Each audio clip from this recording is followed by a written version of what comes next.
So I do not know what's going on in the ATP. I just don't have the bandwidth. So, wish them luck.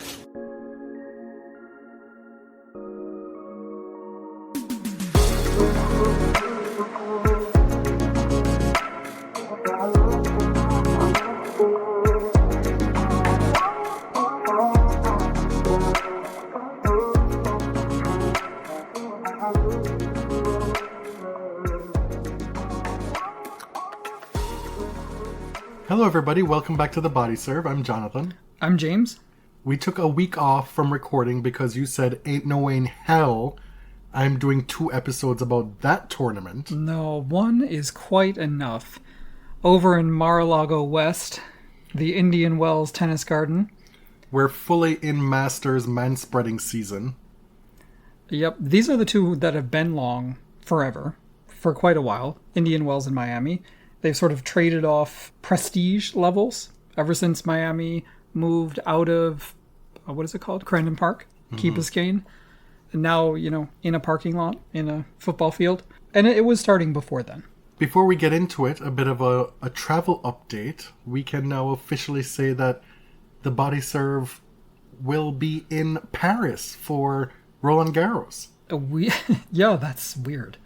We were lucky enough to be able to find tickets. We'll be in Paris for the first week of tennis. 4 days, days 2 through 5. Thank you to everybody who reached out to help us get there. Yeah, a lot of you were called for the lottery, so good luck.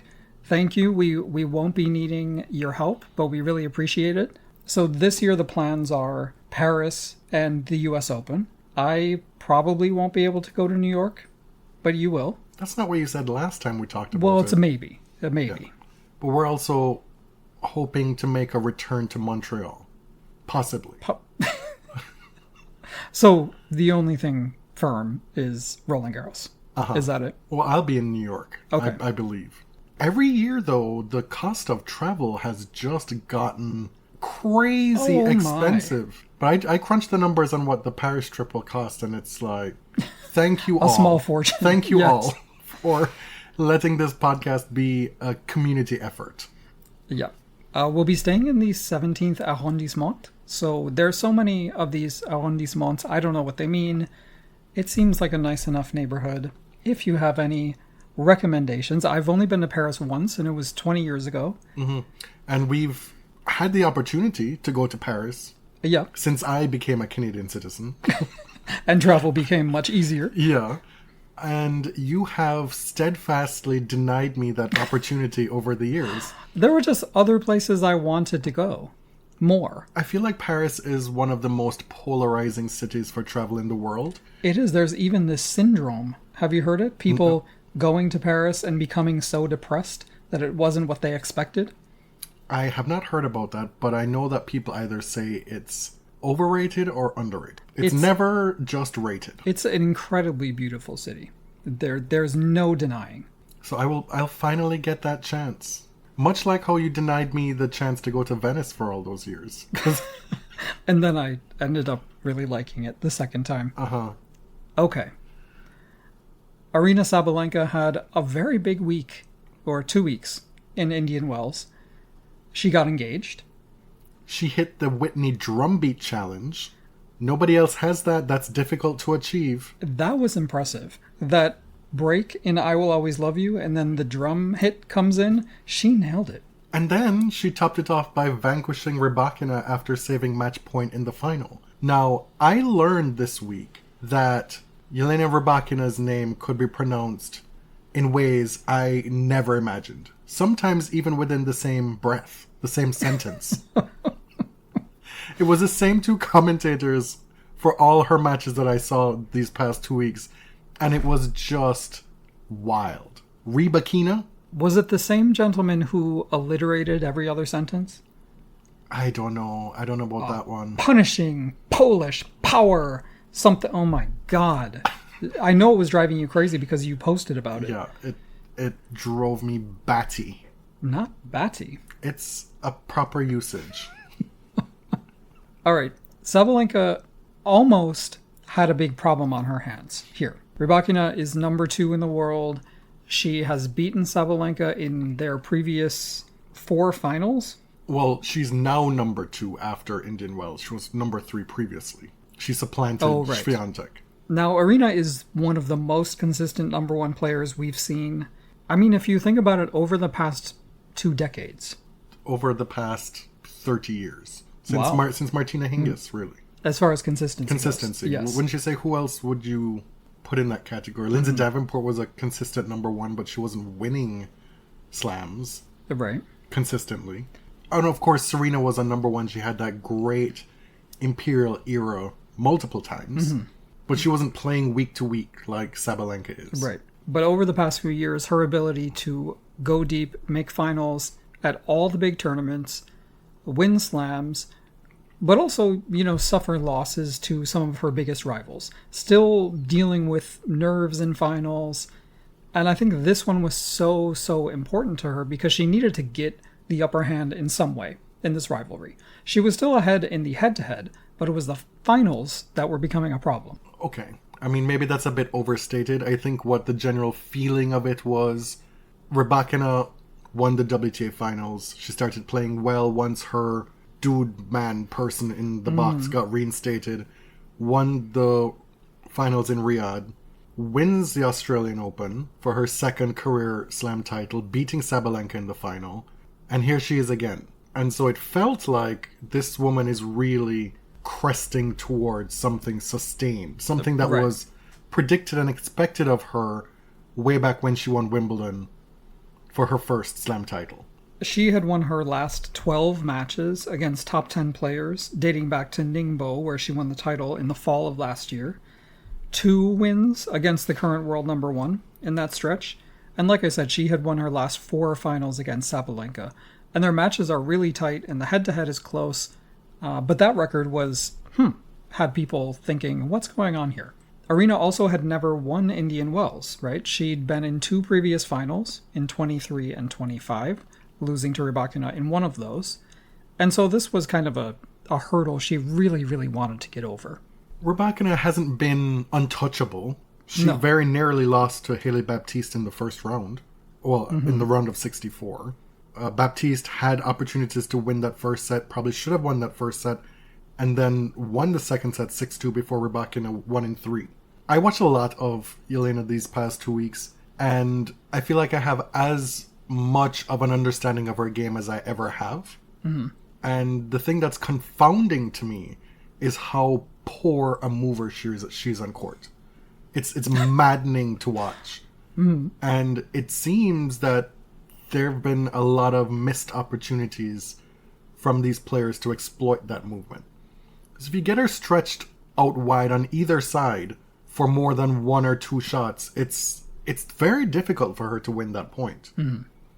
Her serve is what really separates her from everybody on the WTA. Like, her serve is the best serve on the WTA right now, bar none.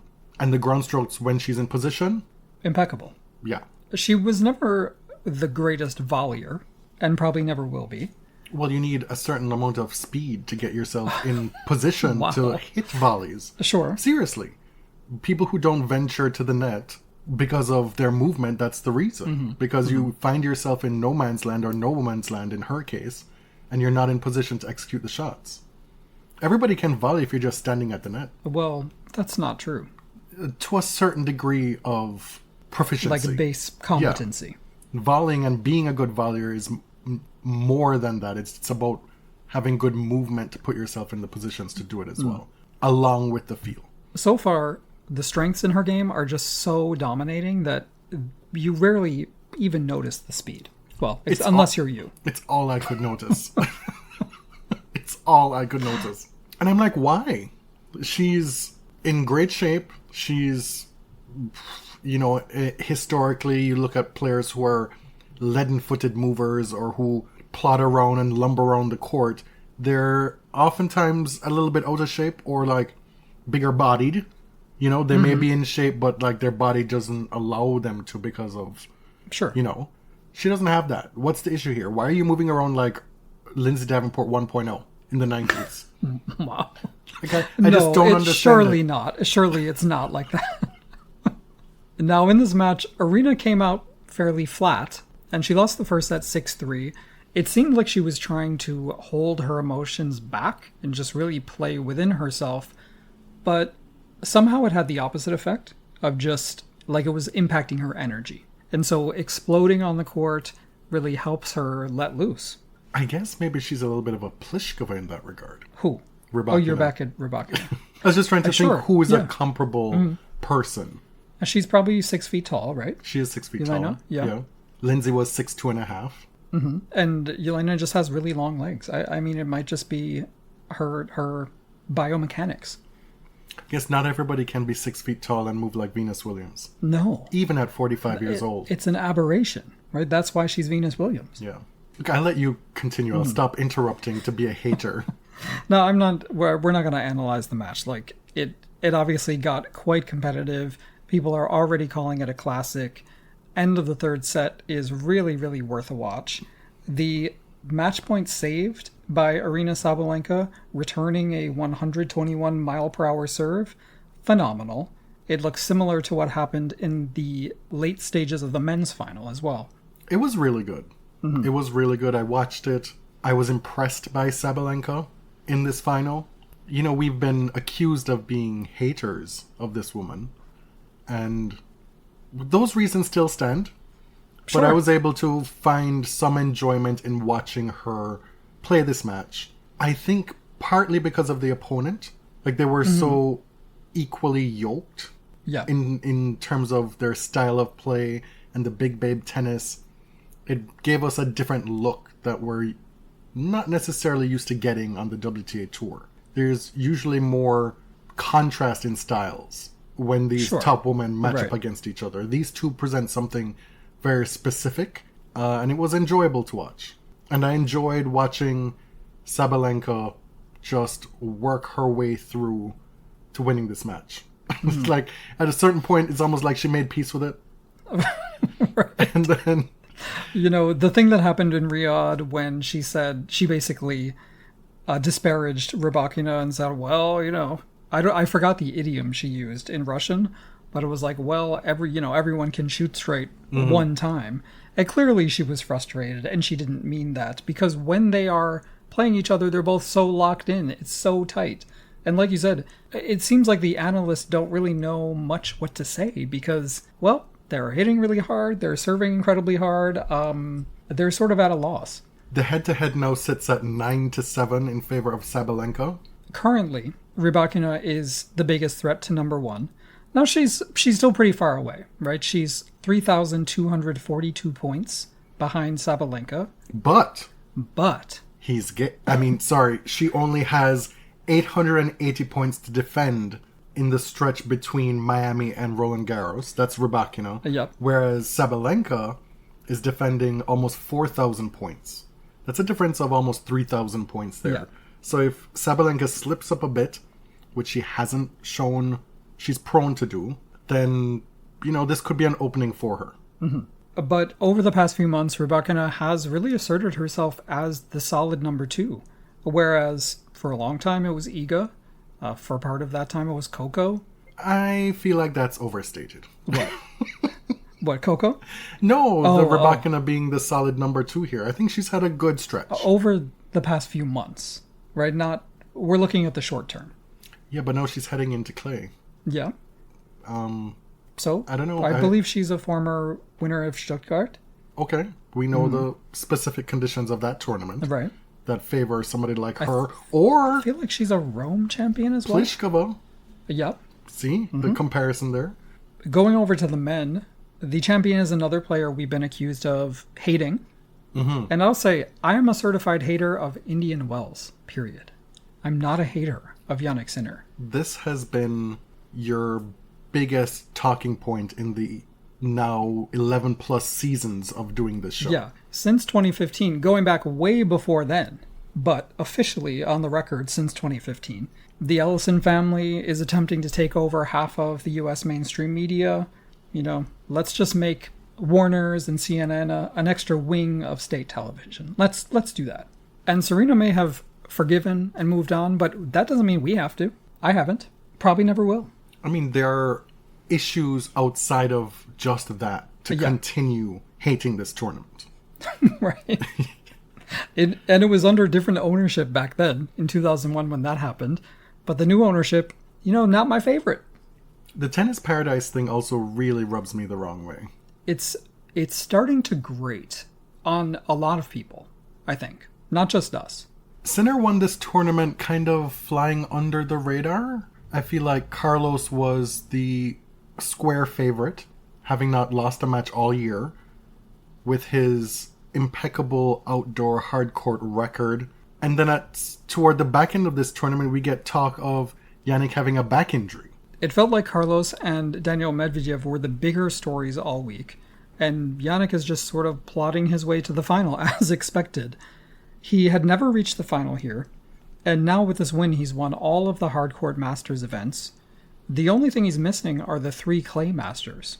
His road to the title at this tournament, he opened against Dalibor Svechina, confidently can say, and maybe ashamedly can say, had never heard of this Czech player before in my life. But luckily there is a pronunciation on the website. That hopefully I was close enough. He then beat Denis Shapovalov in the round of 32. Denis has been playing better of late. He took out Fonseca in the round of 16, straight set, 7-6, 7-6. Lerner Tien, 6-1, 6-2. I didn't catch that. He beat Fonseca and Tien in back-to-back rounds. And then he beat that guy in the semifinals. Love to see it. 6-2, 6-4, before beating Daniil Medvedev 7-6, 7-6 in the final. Did not lose a set all tournament. In fact, Medvedev entered the final with the same record, having not lost a set all tournament. And something gave. And it was Medvedev in those tiebreaks. Speaking of that guy, it was like, you have a lot to say when I'm not around, but when I'm here, you don't want to post up. You remember that meme? That I little do, girl? yes. Because he had a lot to say about the surfaces. Indian Wells was playing quite a bit faster than it normally does. So people were talking about the homogeneity of the hardcourt surfaces. And that is a fair topic. The days of all of the hardcourts being deathly slow are over, right? That's really changed on the ATP.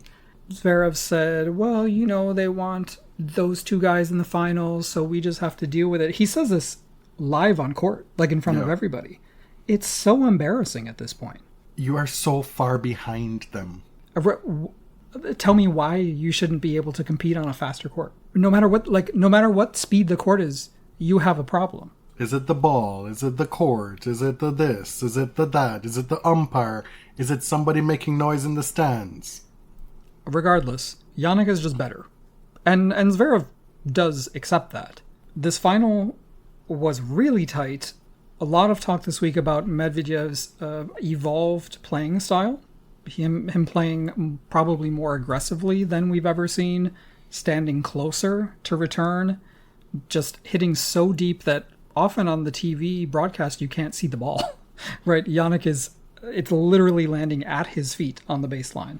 They both started this final going off. Yeah. Some of the shots that were played in that first 3-game stretch, unbelievable. Truly. Mm-hmm.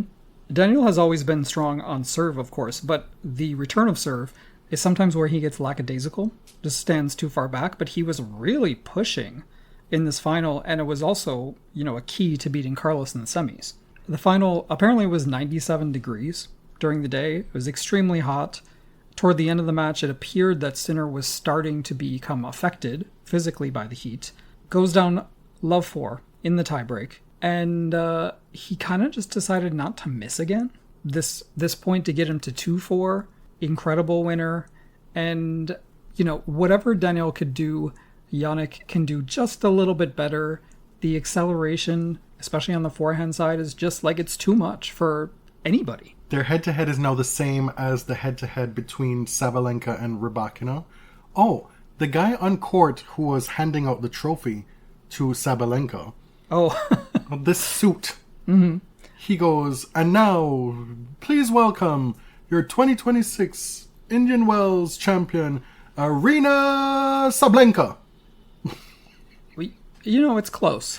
It's like, It's like No, he wasn't it saw, Sabalenka or something? he saw the surname and he was caught, and then he just decided to speed through it. Unsure of where he would land, he just went with it.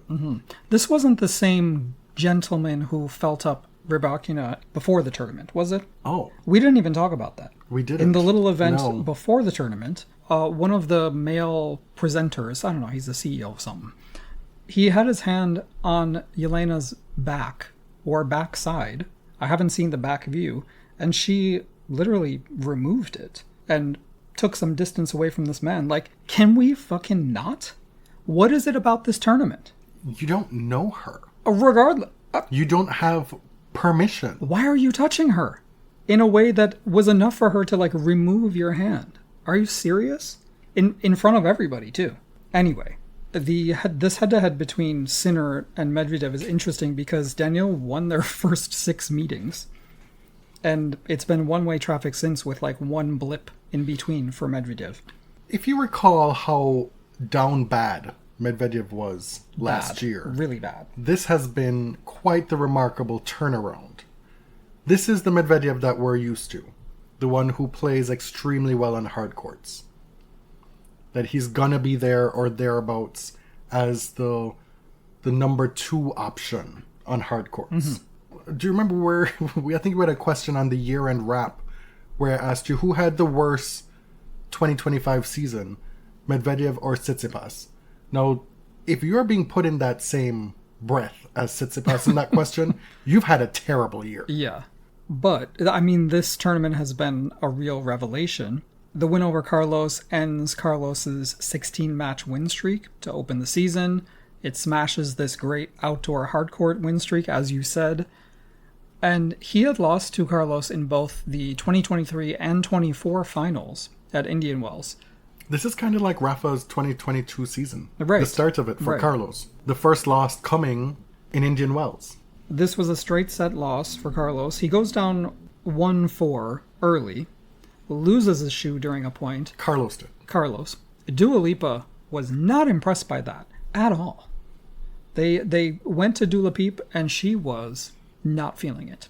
That hurts. Carlos admitted after the match that he was surprised by Daniil's aggression, saying, quote, "I've never seen, to be honest, Daniil playing like this." Fair. And this comes after some comments that he got roasted for about everybody plays like Roger Federer against me. This is very similar to things that Serena used to say during her career, that when she plays these people, they're playing the matches of their lives.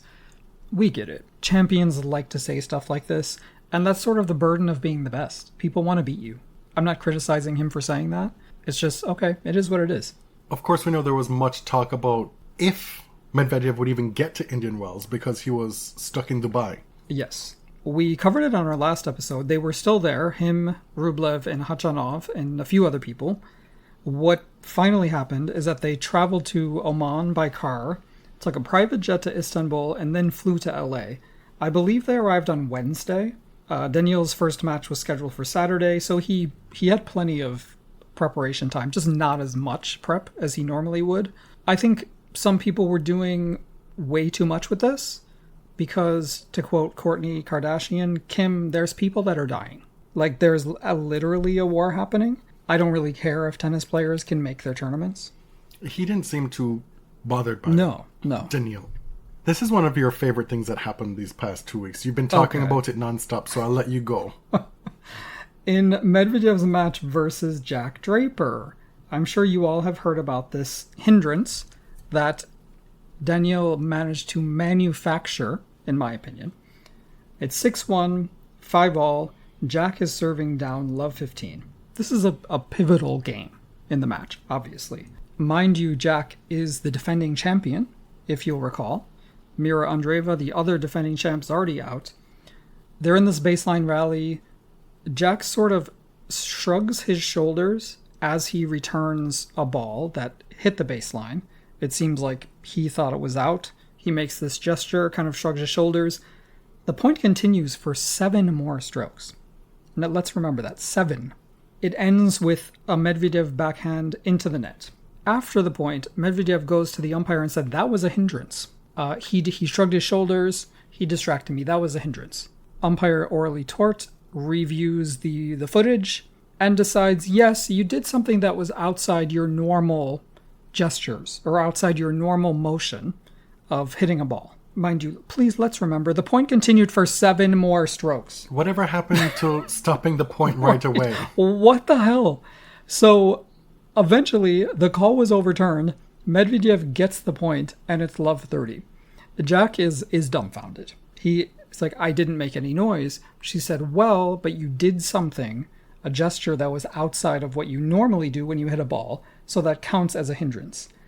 To me, this is an absolutely insane call. A wild decision. Medvedev said afterward, do I feel good about it? Not really, but I also don't feel like I cheated. I let the referee decide. Now he trusts referees. Now, do I feel bad for Jack? Hell no, because many of us up north remember what he did against Felix in Cincinnati in 2024, when there was a double bounce that Jack refused to own up to. Felix was dumbfounded because he clearly thought Jack was being dishonest in the moment and said it to him on TV in front of everybody. He says, you know what happened. And now Jack is probably living with the fallout from that, whereby he's extra cautious to not act a fool in these kind of situations and to display impeccable sportsmanship and made that forever be his burden. Well, shit happens. This was just an entertaining episode in Medvedev's wildly interesting week. You mentioned Mirra Andreeva and the fact that she was the defending champion on the women's side. She crashed out, and then she had a crash out. Yeah, in more ways than one. For the second time, she leaves the court yelling to the crowd, fuck you all. Mm-hmm. Who taught her this? This is what she's saying, right? This is not just bad lip reading. No. Somebody did see the footage of her side of it, because the footage that was going around was gold.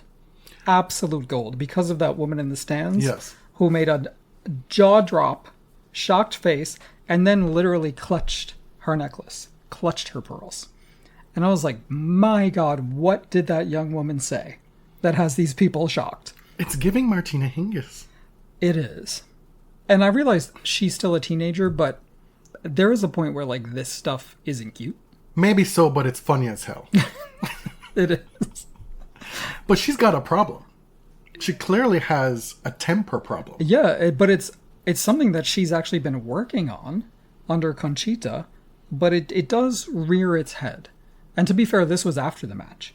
And it's after a match you lost to Siniakova, where you were the defending champion. Obviously, it's very, very frustrating.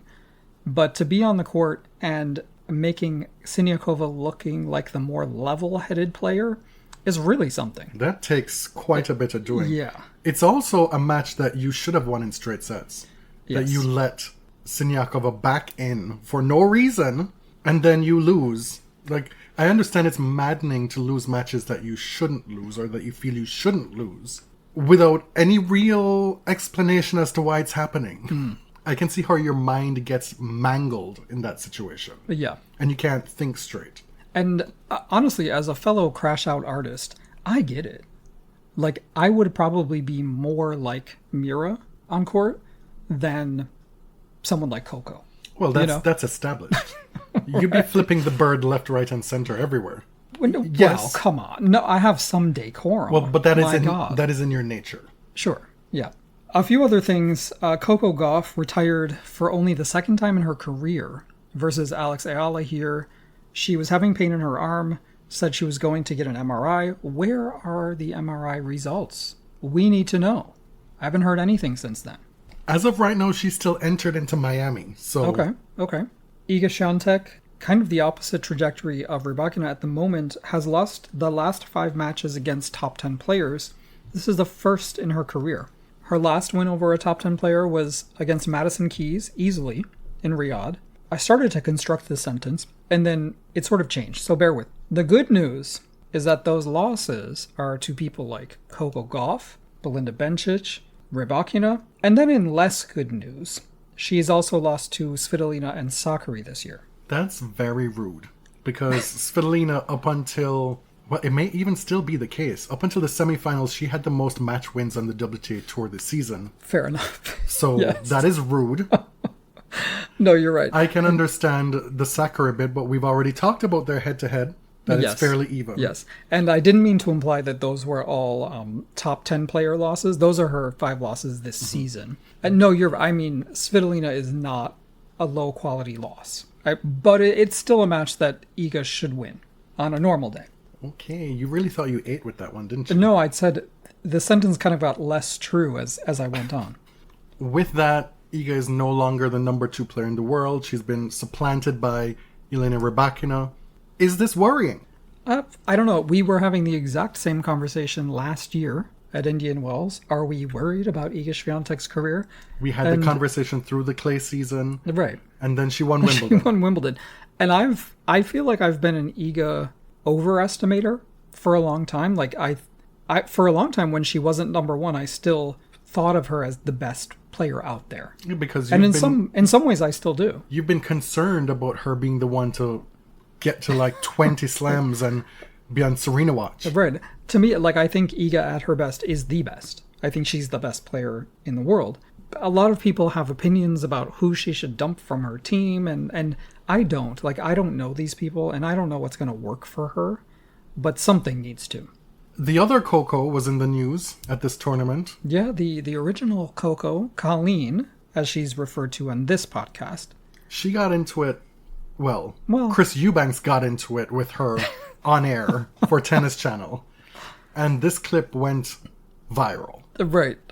Chris and Colleen, I guess, had been doing this little serving challenge, seeing how fast they could serve, and they were chirping each other. You know how jocks chirp and like pick at each other? For me, it's annoying, but athletes do this. He went on for about 60 seconds about how he prefers to highlight the achievements of the active players rather than bragging about himself. And it was really starting to feel like Keke Palmer on that show with Law Roach. Oh, legendary? Law, you're just so tired. Legendary, right? Yes. Like, he just kept... It started like it was going to be this lighthearted thing, and he just kept going. And I didn't think that he was being malicious or nasty, but I was just like, why is this still happening? And I was sort of waiting for him to laugh or lighten the tension a little bit, and he simply did not. In fact, he made it worse because Coco responded, and then he swiveled his neck off to the side and rolled his eyes.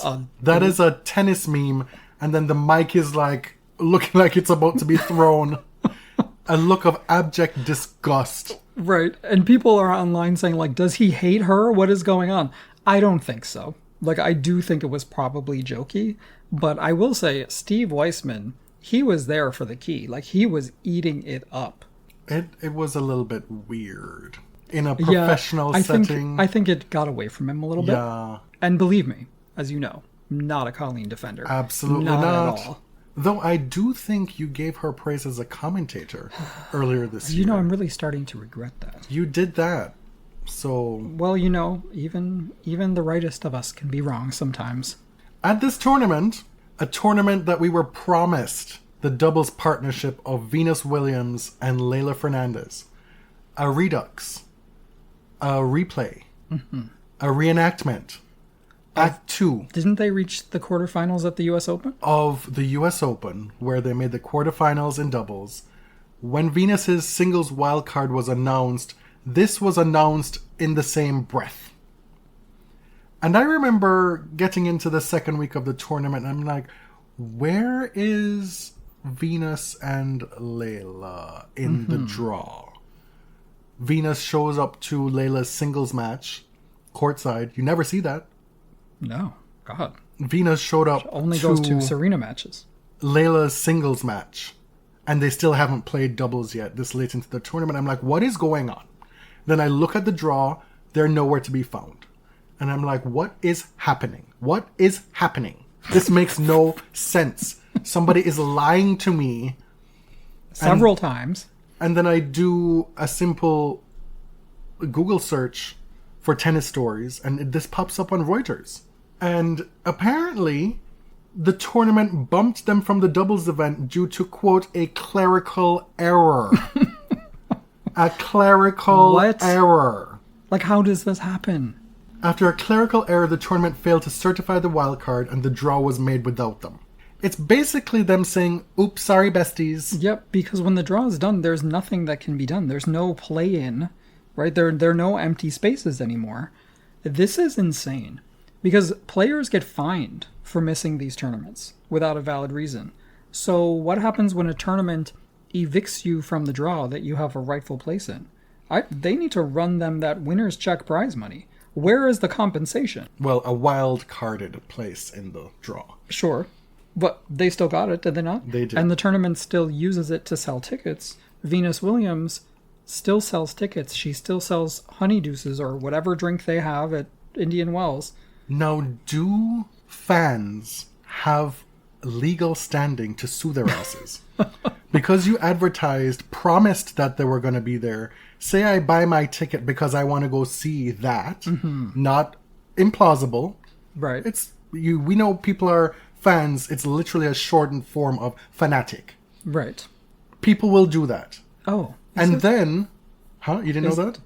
That makes so much sense.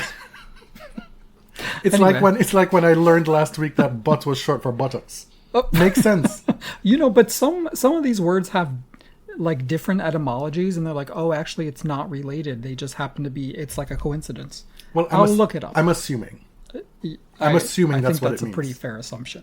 I do know where Stan comes from. Okay. The Eminem song. Correct. Yeah. Okay. But you were saying, we're asking our lawyer listeners. Do they have legal standing to sue their asses? Because the tournament made this error. This is not user error on the player part. This is not them withdrawing due to injury. This is complete tournament fuckery. Mm-hmm. Is that a tort in civil litigation? I would like to see it. I'm putting my legal cap on. I think maybe they could give a refund. I don't know about suing. Coming soon to Matlock. Kathy Bates will... That's the case of the week. In the women's doubles event, which did not have Venus and Leylah, Siniakova Townsend win, beating Danilina Krunic in straight sets. This is their fourth title together, and their second at the 1,000 level. I was kind of surprised that it was only their fourth. Yeah. They each have a lot of doubles titles, but only 4 together. There was also a mixed event here, and they were actually allowed to play their final during championship weekend. You have here on the agenda that Indian Wells is investing in this mixed doubles event. They are. To the tune of $360,000 for the winner's prize money. That's true? Yeah, that's true. And this one was won by Bencic Koboli over the number 1 seeds Dabrowski Glasspool. In men's doubles, cousin. Cousin. They reached the final, they being Valentin Vachereau and Archie Rinderknecht. And I wrote it that way because there's this movie from the 70s called Cousine, the feminine version of cousin. Yeah, anyway. They lose to Andreozzi and Guinard, an all unseeded final. The only top team reaching the semis was Granollers and Ceballos. The all-Greek team of Tsitsipas Djokovic. All Greek? Yeah. Novak is Greek now. Wait, he hasn't changed. Stop. Do not play with that shit with Balkans and the Greeks. Listen, this is playing with fire. That's where his residence is now. Okay.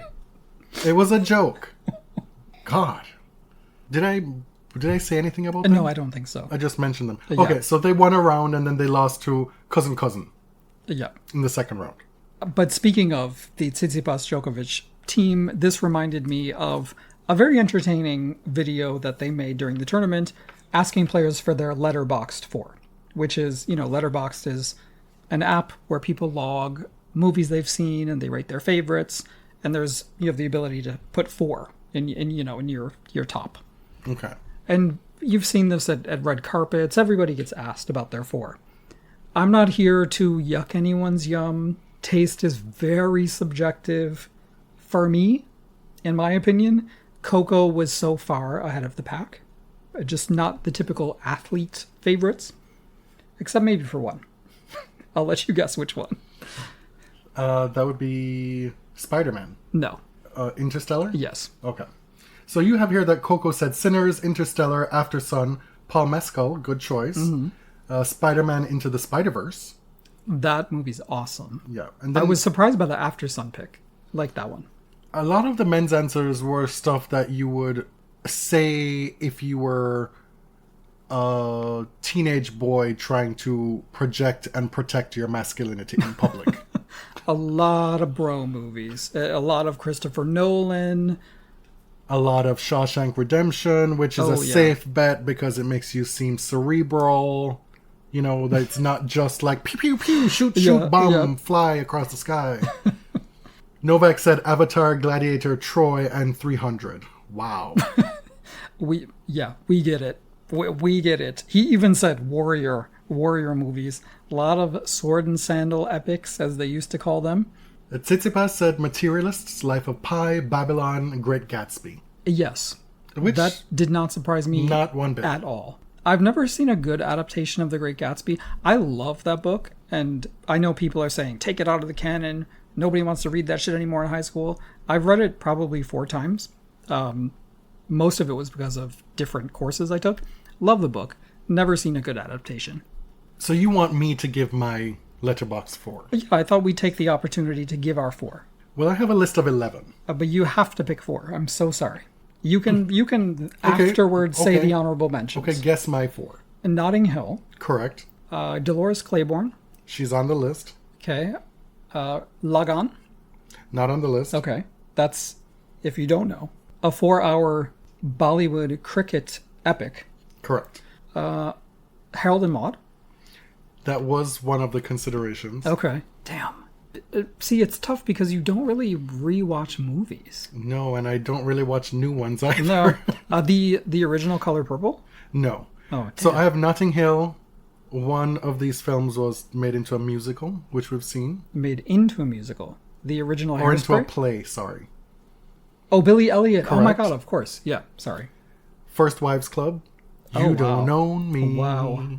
Iconic. And then I have a bunch of others, but I went with a movie that really gave me a lot of joy in my youth. I thought it was one of the funniest things I'd ever seen. I don't know if I've made you watch it yet.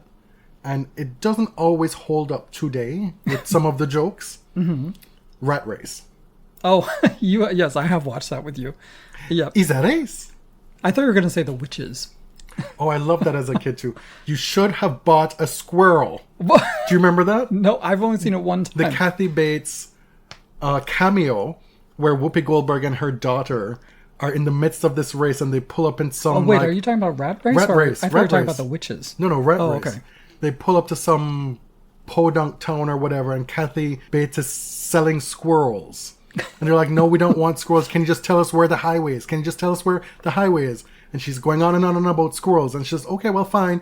Take this, then that, then that, then that. And they end up flying off a precipice. And as they're going down the hill, you see progressive signs that spell out, you should have bought a squirrel. And then there's like 20 dead bodies down there, skeletons.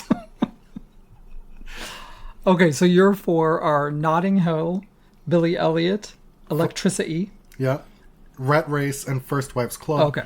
Also on the list, Dreamgirls. Oh, wow. Probably the film that I've seen most in theaters. Devil Wears Prada, My Cousin Vinny, A League of Their Own, Sister Act 2, Dolores Claiborne, and Erin Brockovich. Oh my god, hits on hits. You can clearly tell our age based on some of your favorites, right? You can also tell that I like very low stakes, light-hearted. I don't like no shooting up, no suspense, no killing, none of that. I like horror and all that stuff. Okay, so I'll give you my 4. I know you have some guesses about what mine will be, but can I give them first? Can I just guess? Oh, well, them? yeah, you can guess. Well, I was sitting down and I guessed all 4 in my head, and then I forgot what the 4th was. So if you end up naming it, you'll just have to trust me that was the 4th. Okay. Beetlejuice. No. What? Edward Scissorhands. No, it used to be. This is such bullshit. It's Clueless. Yes. Okay. You only said 3. I told you I forgot the 4th. Oh, okay. Yeah, Edward Scissorhands was my favorite movie for a long time. And actually, I don't know, it would be on my long list. But my 4 are Clueless, The Sound of Music, Fargo, and 28 Days Later. Oh. See, the 4th wasn't... No, you know what? No. I take that back. It's Y tu mamá también. Oh. Yeah. That would have been on my list too, but I need to rewatch it. It's been 26 years. So a few of my honorable mentions, like you said, are Edward Scissorhands, Alien, Scream, which I've probably seen 25 to 30 times, Mean Girls, and Cinema Paradiso. Okay. I like 90s movies. Right? Same. I could have gone... All of mine are basically 90s movies. I could have gone super pretentious and given you the art house movies, but those are genuinely my favorite. Back to First Wives Club. One of the greatest closing sequences in movie history. Mm-hmm. That dance sequence at the end. It inspired Ariana Grande with Thank You Next. Yeah. Do you remember that? And R.I.P. Diane Keaton, one of the giants that we lost last year. One of my favorite scenes in any movie ever is when the gentlemen, the bastards, are all being summoned and abducted and being led in for their comeuppance. And the daughter secretary says, as her father is being led in, she says, "Oh, Daddy, I'm a lesbian. A big one." I knew you were going to say that. How many times we've said "a big one" out of context. Also, one of the best lines ever, "I beat Meryl." Goldie Hawn. Don't get angry, get everything. That movie is so iconic. The Oscars happened last night. It is your Super Bowl. It is not my Super Bowl. It is. I don't know if I have a lot to say about the Oscars. I thought it was a really interesting year in film. 2023 was illuminating. Oh, we're going right into it, aren't we? This year where, we had Zone of Interest and Anatomy of a Fall, all these fascinating films. I think this year was another great year of diverse entries. Like Sinners, I did not expect to be such a contender. It debuted very early in the season, in the summer, and it's a genre film. I saw it twice in the theater. I will see it many more times in my life. I absolutely adored the movie. And I don't care to get into the arguments about Hamnet and Sinners and One Battle After Another. I actually quite liked all of those movies. Sinners more than all of them. I don't think One Battle After Another is a bad movie by any stretch. I expected it to win Best Picture because it won all the important precursors. It was obvious. Had already accepted that before the ceremony. Michael B. Jordan winning Best Actor is incredible. Especially since it means that Timothée Chalamet didn't win. Oh my God, what is with this dude? Oh. He is talented, but it's not talented enough to make up for his sort of rotted persona. The only thing interesting he's ever done in his life is to fuck a peach and to claim that one of his favorite current songs is Mariah Carey's Giving Me Life off of the Caution album. So I'm saying, I liked Call Me By Your Name a lot, and I thought he was excellent in it. I'm not one of these people who are going to say, oh, Chalamet has no talent, because he clearly does. And I'm also on the record as a huge fan of the Dune movies. I didn't see Marty Supreme. I'm not going to watch Josh Safdie films now or in the future. I don't care to see it. I bet he was good. I don't know.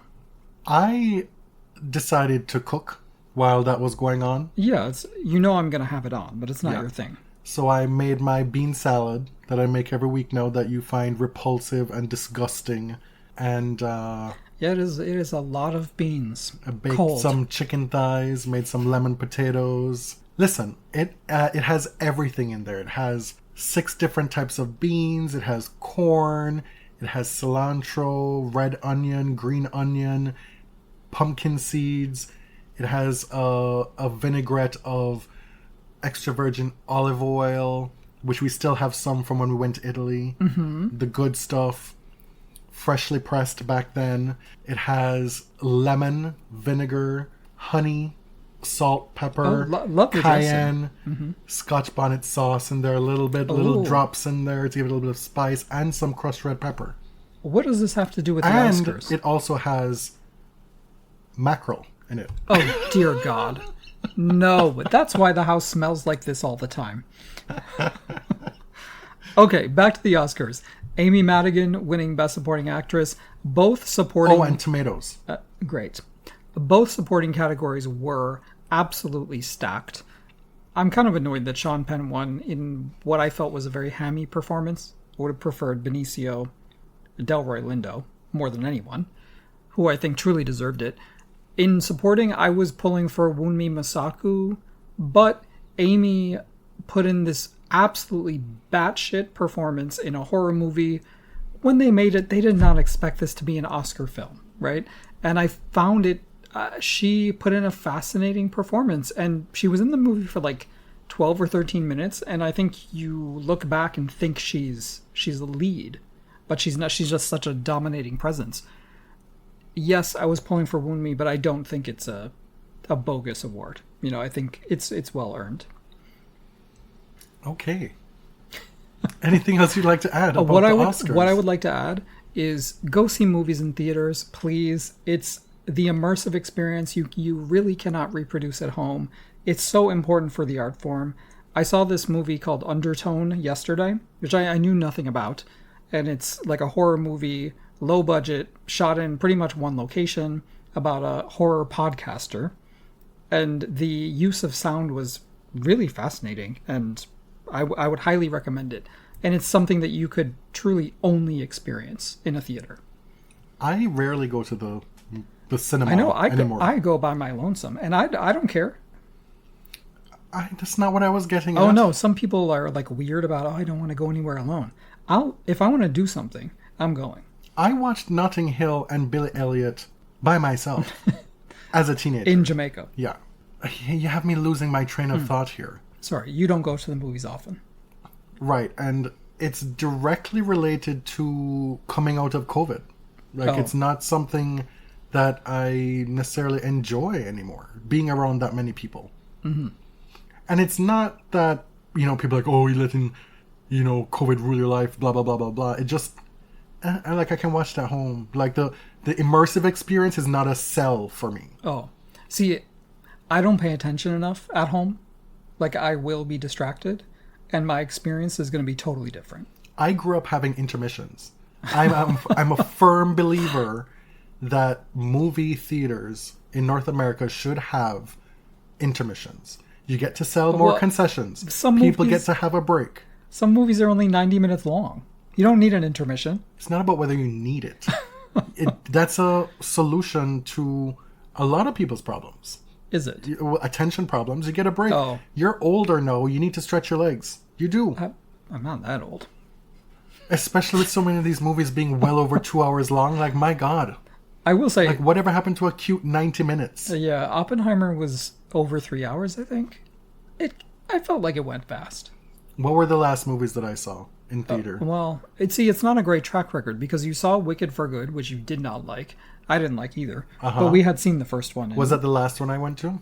I think so. We saw the Downton Abbey movie. Yes. I feel like we saw The Color Purple in theaters. That was 2 years ago. Okay. At least. And then I saw The Holdovers with your mother while you and your sister were at a Kesha concert. Yeah. Oh, that was 3 years ago. Okay. That was actually Barbie. That year of great movies. I slept through half of Barbie. You did. What are we doing here? I don't know. Why are you sleeping in movies? I don't think I was at my physical best that day. Barbie was a little too long. I'll give you that.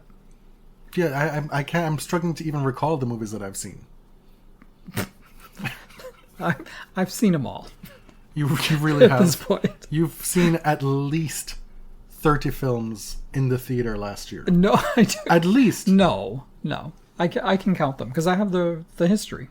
You go to a movie at least 3 out of 4 Sundays per month. No, I wish I did, but there's just not enough movies I want to see. I have to say, back to a conversation that we had on the podcast, maybe last episode, when I was pissed off about the ice in the red wine. Mm-hmm. You've taken steps, and I didn't even realize until I went to go pour a glass, and I was like, where is the wine? And you're like, it's in the fridge, like you told me to. You said, I don't drink the wine, so just put it in the fridge. And so I was like, okay, fine. And so I poured myself a glass. And while you were just rambling on about the Oscars, I took a sip. And it took me 5 seconds to realize what I was drinking. It's like, what is this? My taste buds couldn't make sense of it. Really? Seriously. Well, you thought it was like Dr. Pepper? No, I mean, I was just shocked that it was cold, for one. I was expecting red wine. And then the flavor finally settled onto my palate. Well, you know what? In this house, we like our red wine cold. In your half of this house? Yes. All right. We had a lot of stuff on the agenda that we're going to bump. But you have a quiz for me, don't you? Yeah, I made a quiz. Okay. I feel like I've done something like this before. It's 10 questions, and it's an either-or. Each question is an either-or. Is it a tennis? It's a tennis. Oh, I'm going to fail. It's a tennis quiz. And it's ATP rankings. And I'm going to give you 2 players and you tell me who's ranked higher. Meaning who has the better ranking. I'm going to currently, as of Monday, March 16th, 2026. A day before what? St. Patrick's Day. Correct. Also, my grandfather's birthday is today. Or was. Happy birthday, Morrow. Which is your middle name. Yes. One step closer to stealing your identity. Oh, wait, people do not need to know my middle name. Anyway, may his memory be a blessing. Yeah, that was Vince's middle name as well. Yes, not a coincidence. His name was Vincent Morrow. Question number 1. Who's ranked higher? Stan Wawrinka or Christian Garin? Oh, God. Garin. That is incorrect. You know, I feel good about that because I flunked the first question on the geography quiz, and then I did okay. Yeah, I don't know if it's going to go that way this time. I don't think so. You know how mad I was that I missed Perth? Perth? Anyway. Number 2, Kovacevic or RBA? Roberto Bautista Agut. Kovacevic. Incorrect. Yeah, oh, God. It's really just 50-50, and... Wawrinka is ranked 94. Garin is ranked 95. You're seriously picking people who are next to each other? Are you for real? Kovacevic is 92 and RBA 89. Okay. I've not looked at the rankings like this in a long time. Number 3, Riley Opelka or Ubi Urkac? Urkac. Incorrect. Okay, whatever. Opelka is 67 and Urkac is 75. Okay. Jensen Brooksby Swanson or Grigor Dimitrov? Oh my God. The fact that this is even a question is very disturbing to me. Well, now you're either trying to trick me. I don't know. I have to say Grigor. Incorrect. Are you fucking kidding me? Brooksby Jensen Swanson is ranked higher. He's ranked 42 and Grigor is 44. That sucks. Ethan Quinn or Marcos Giron? I don't want to play this anymore because you're trying to mess me up. I'm not trying to mess you up. It's either like, oh, vote for your fave Giron because Ethan could never be higher than him, or it's a trick. I'm not smart enough for this. It's not about being smart. There's a method to it in that I wanted to talk about certain players as well. A way to get them onto the show. Fine. Ethan. That is correct. Oh, my first correct answer. Ethan Quinn is ranked 56 and Marcos Giron is ranked number 70. Marcos, get it together. Now, if you recall, there was all this talk at the start of Indian Wells about how stacked the Phoenix Challenger was because all these players, top 100 players, were entered. And if they got knocked out in the first week or so, they'd go play that. Well, this was the final. This was Ethan Quinn beating Marcos Giron in 3 sets. And Ethan Quinn is another up-and-coming American male tennis player that most people will struggle to identify. Yeah, a MAGA American. I don't know all that. Number 6, Alejandro Davidovich Fokina or Monsieur Koboli. Oh, okay. So I know that Flavio, made the top 15 for the first time? It's got to be Flavio. That is correct. The Hulk. The Incredible Hulk. Yes. Alejandro is number 17 and Koboli 14. Cam Norrie or Jack Draper. Wow.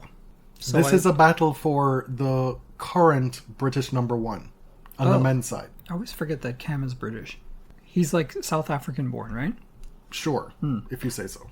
So I know that Jack lost a lot of points by not defending Indian Wells, but he did make the quarters, but he missed a lot of the rest of the season. Maybe Cam? Correct. Okay. Cam Norrie is 24 and Jack Draper is down to 26. That is from number 4 Yeah. last year, right? Down okay, to I number used 26. I used logic to answer that one at least. You did. Number 8. Lerner Tien or Francis Tiafoe. Lerner. Incorrect. Oh, damn. Lerner is 21, Francis is 20. Okay, I realize there is a difference, but like, is there a difference? Number 9. Stefanos Tsitsipas or Matteo Berrettini. Stefanos. Correct. Stefanos is 51 and Berrettini is 68. And now the final one, cousin, Which, Vacheron or Rinderknecht. it's gotta be Vacheron. And I'll tell you, were it not for Jack Draper plummeting double digits in the rankings, they would be ranked back to back Really? this week, yeah. So am I right? One is right in front of Valentin? the other, sandwiched by... Is that how you say it? Jack is in the middle of them. Yeah. Yeah, They're sandwiching him. correct. Okay. What's your answer? Well, I said Vacheron. Correct. Okay. So you did 50%. Oh, well, it's still a fail. That is an Valentin F. is 25 and Archu is 27. Initially, I was going to do something where it was like rapid fire, Wawrinka or Garin, and then it would be Wawrinka, and then I'd be like, Wawrinka or, and then Wawrinka or. And like when they do like Beyonce or Yeah. Janet. Beyonce or Rihanna. Yeah, but I felt like that may have been a little bit too confusing for you and the listeners. Yeah, you need a visual, I think, for that. I also went to this idea of doing WTA players, you know, like the Beyonce or Lady Gaga kind of thing. Conchita Martinez or Mary Pierce. Oh, like your faves? Yeah, and then you would say... Right. Agnostic? That's not how it works. That's not how the game works. Okay, on Mary. Mary Pierce or Lindsay Davenport. Lindsay. Lindsay Davenport or Venus Williams. Venus. Venus Williams or Serena Williams. Serena. That kind of thing. But it was difficult because I'd have to necessarily remove Serena from that game. Right. Cause, As well as Venus. And I didn't have the time to come up with all that. Anyway. That brings us to the end of episode 414. Maybe we'll have an episode next week. We'll see. We have some guests coming this weekend. Mm-hmm. Yeah, maybe we'll do an episode. We've got like a bunch of topics that we've bumped. We even researched, but it's just not enough time in this episode. Yeah. My name is Jonathan. You can find me on Blue Sky at Tennis John. I'm James at ElliotJMR on Blue Sky. 2 L's, 2 T's. You can find everything BodyServe related at linktree.com/thebodyserve. Thanks for listening. Till next time. Thank you very much.